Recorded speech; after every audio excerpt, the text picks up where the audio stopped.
Introduction to Relationship Rebuilding. Divorce, or the ending of a long-term committed relationship, is almost like a form of surgery and affects all areas of life. For many people, before they can go forward to the next stages of their life, they need to pick up the pieces. They need to develop a whole new orientation to the life that will come and work through the normal feelings of despair, disappointment, revenge, retaliation, and hopelessness. Many approaches only talk about the problems, whereas my approach is to provide a practical framework to look at the all-important rebuilding stages, where you learn from the past and develop new aspects of self which were previously unknown or hidden. Some of the emotional needs you need to walk through during and following the ending of an important relationship parallel the stages I've worked with people on when they're recovering from the death of someone they love. At first, there is denial of the events that have taken place and a subsequent feeling of wanting to isolate yourself from the situation. Then anger, with feelings of blame as well as bargaining, by creating a ledger to see that things are equal. This is so common over the custody of children and also property settlements. Then comes a period of intense sadness, which is where a lot of self-hatred, self-blame, and feelings of failure are present. Finally, you come to the acceptance of the situation and an acceptance of self.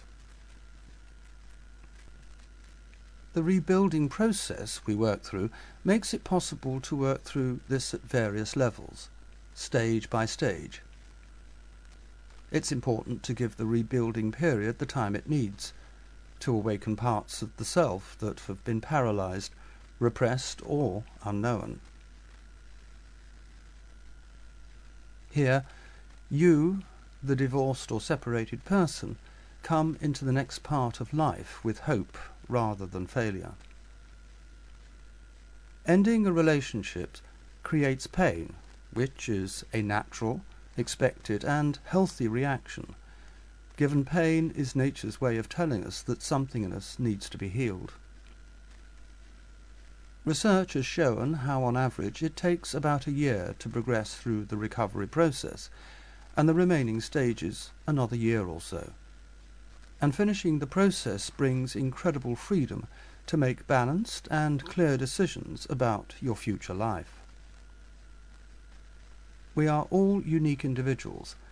However, there are shared patterns which everyone goes through when they come to the end of an important relationship.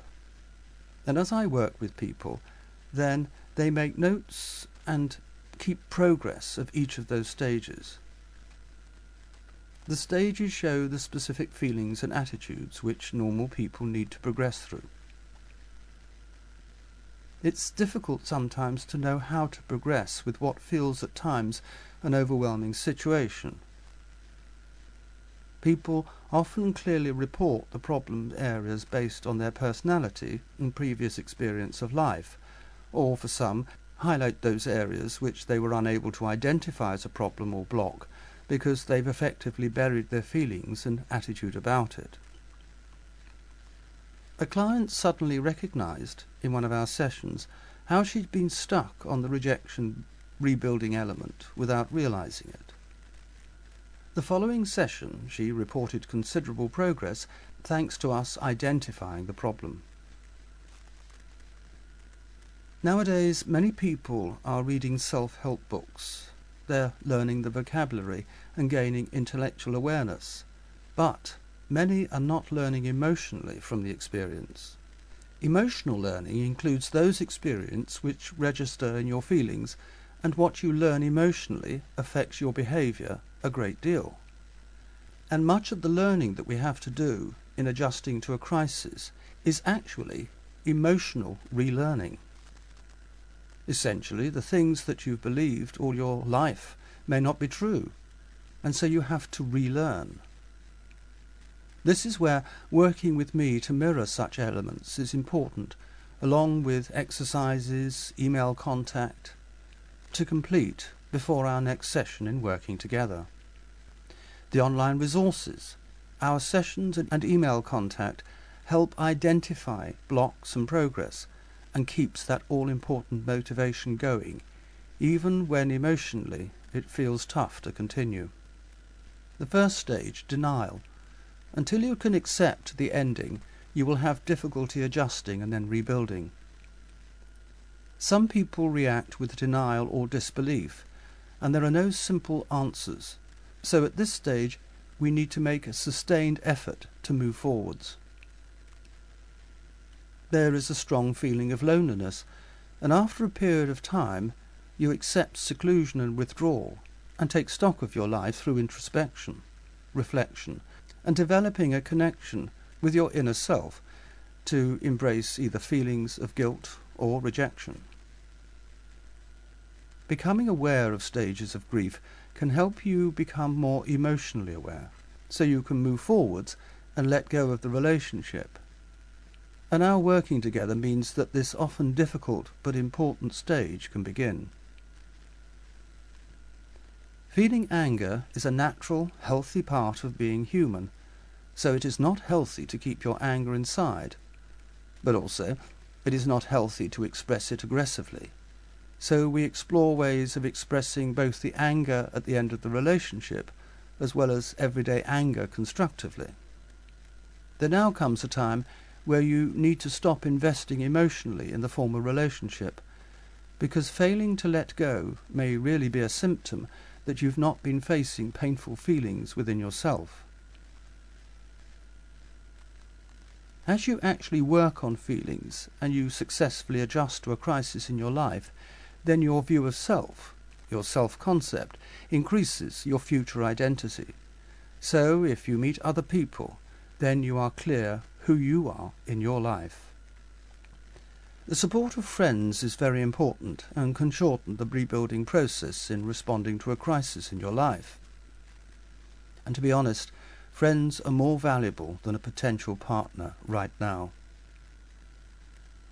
It is important to look at earlier experiences and how they may have influenced your life to this point in time, and exploring your attitudes and feelings in relationships with parents, family, friends and lovers are important at this stage, because some of the old attitudes and feelings are helpful in new relationships and others are not.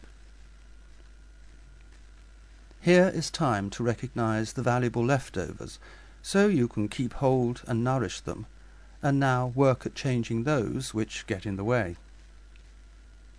Many people need to relearn how to love in order to love more maturely. It may come as no surprise how our capacity to love others is closely related to our ability to love ourselves. But in Western society, this is often considered taboo as being selfish and conceited, where research has shown, time and time again, how this is one of the most mentally healthy things we can do, and how there are a number of specific steps we can take to increase our own self-love.